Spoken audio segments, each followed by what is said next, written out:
9 मई का वो दिन है जनाब स्पीकर, जो कि रहती दुनिया तक एक ब्लैक डे के तौर पर याद रखा जाएगा कि एक पार्टी के लीडर को अगर आज सजा मिली तो हमें उसमें कतन कोई खुशी नहीं, दुश्मन के बारे में भी बद्दुआ नहीं करनी चाहिए और उस खुदाए बुजुर्ग बरतर से रहम और माफी मांगनी चाहिए।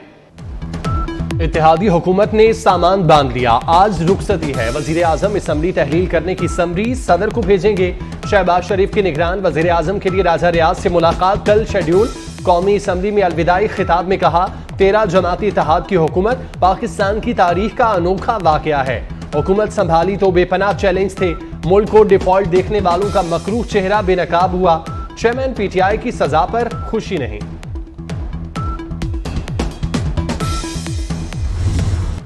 रिटायर्ड जनरल, जज, कोई ब्यूरोक्रेट या सियासतदान, निगरान हुकूमत की क़यादत कौन करेगा? $1 मिलियन सवाल।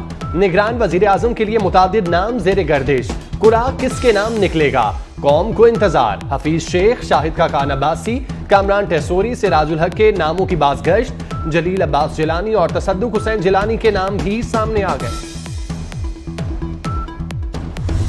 चीन उनको पूरी कहानी समझ आ गई थी और चीन के वजीर आज़म ने जो पहले जो प्रीमियर ली जो अब रिटायर हो गए, उन्होंने मुझे कहा कि मेरे पास IMF की आई थी MD और मैंने ख़ुद उनसे बात की पाकिस्तान की और उनको कहा कि देखें हम पाकिस्तान की पूरी तरह साथ हैं और हम पाकिस्तान को नहीं छोड़ेंगे, उनका साथ देंगे, उनको पूरी सपोर्ट करेंगे। सब अंदाजे और कयास आराइयां गलत साबित हुई। IMF की असल कहानी शहबाज शरीफ ने अपने आखिरी रोज बता दी। इस बार IMF ने वॉशिंगटन की नहीं बीजिंग की बात मानी। चीन को पूरी कहानी समझ आ गई थी। चीनी वजीर आजम ने IMF से कहा, बीजिंग पाकिस्तान का साथ नहीं छोड़ेगा। वजीर आजम शहबाज शरीफ का काबीना इजलास में इंकशाफ। मजीद कहा, साने 9 में आर्मी चीफ और फौज के खिलाफ साजिश थी। मनसूबाबंदी कामयाब हो जाती तो पाकिस्तान की सूरत हाल भयानक होती।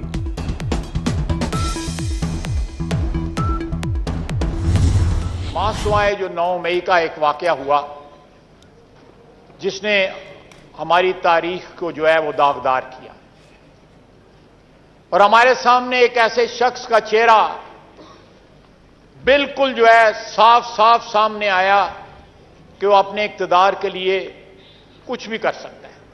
जनाबे वाला यहां पे बहुत से लोग बैठे हुए हैं, मेरे साथी, नहायत काबिल एहतराम साथी, जिन्होंने कैदोबंद की सोबतें जो है वो बर्दाश्त की।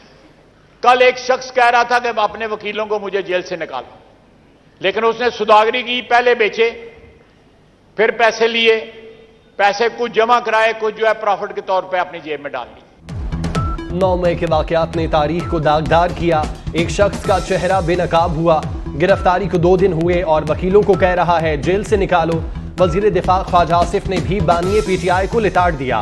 बोले, नवंबर से पहले खलफशार था, चेंज ऑफ कमांड के बाद इस्तेकाम आया।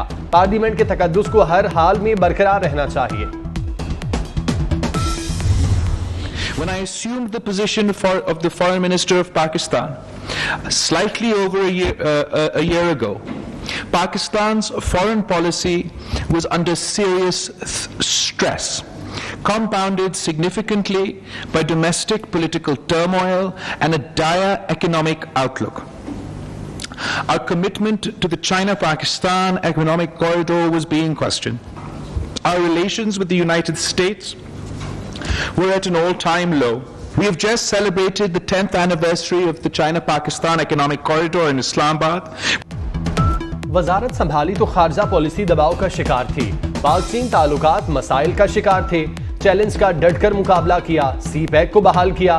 10 साला तकरीबात का इनेकाद किया। वजीर खारजा बिलावल भुट्टो की न्यूज कॉन्फ्रेंस, कहा, खुशी है पाक अमरीका ताल्लुकात को बहाल किया। दुनिया के हर फोरम पर मसला कश्मीर उजागर किया। इस्लामोफोबिया के खात्मे के लिए हर फोरम पर आवाज उठाई। कुरान पाक की बेहुरमती किसी सूरत बर्दाश्त नहीं।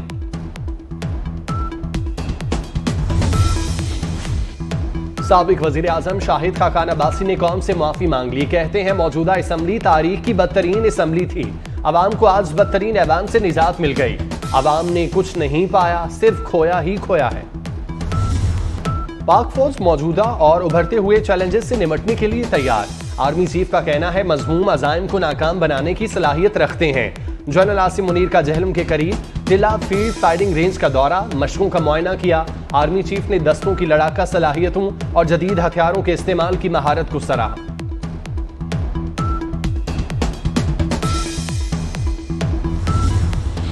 थाना सिटी अटक में बानिए पीटीआई के वकला के खिलाफ मुकदमा दर्ज। शेर अफजल मुरब्बत एडवोकेट और उमैर अहमद न्याजी मुलजिम नामजद। मुकदमे में धमकियां देने समेत संगीन दफात शामिल।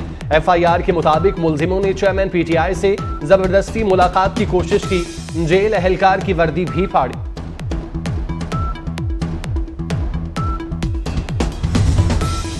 अवाम को एक और जोर का झटका। नेपरा ने बिजली ₹1.81 यूनिट महंगी कर दी।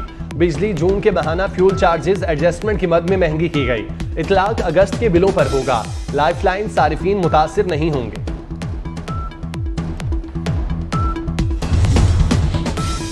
सहाफियों का एहतजाज रंग ले आया। पेमरा तरमीमी बिल सेनेट के बाद कौमी असम्बली से भी मंजूर। वजीर इत्तलात मरियम औरंगजेब कहती हैं बिल पढ़े बगैर मुतनाज़े बनाया गया। बिल में सहाफियों के लिए मराद थी लेकिन काला कानून कहा गया।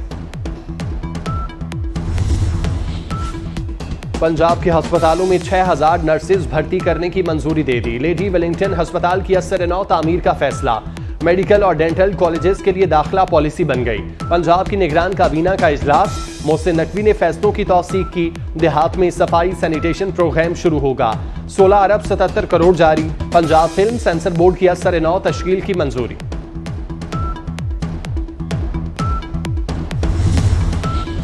मोदी के हिंदुस्तान में निचली जात के हिंदुओं का वजूद खतरे में पड़ गया।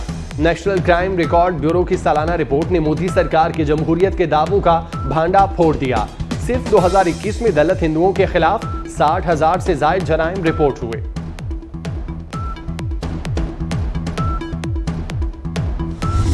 जीवे जीवे पाकिस्तान। यौम आज़ादी करीब आती ही मुल्क भर में जश्न आज़ादी की तैयारियां उरूज पर पहुंच गईं। गलियां और बाजार रंग बिरंगी झंडियों, सब्ज हलाली परचमों से सज गए। मुख्तलिफ शहरों में सजे स्टॉल्स पर खरीदारों का रश। एशिया कप और अफगानिस्तान सीरीज के लिए 18 रुकनी टीम का ऐलान। बाबर आजम कौमी टीम की क़यादत करेंगे। फखर जमान, मोहम्मद रिजवान, शादाब खान, साउद शकील, शाहीन आफरीदी टीम में शामिल।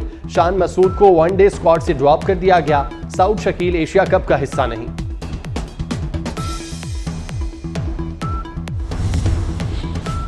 और वनडे वर्ल्ड कप का तब्दील शुदा शेड्यूल जारी। पाक भारत समेत 8 मैचेस तब्दील। रिवायती हरीफ 15 की बजाय 14 अक्टूबर को अहमदाबाद में मद मुकाबिल होंगे। शाहीनों के श्रीलंका और इंग्लैंड से मुकाबले नई तारीखों पर मुंतकिल। ऑनलाइन टिकट्स की फरोख्त 25 अगस्त से शुरू होगी।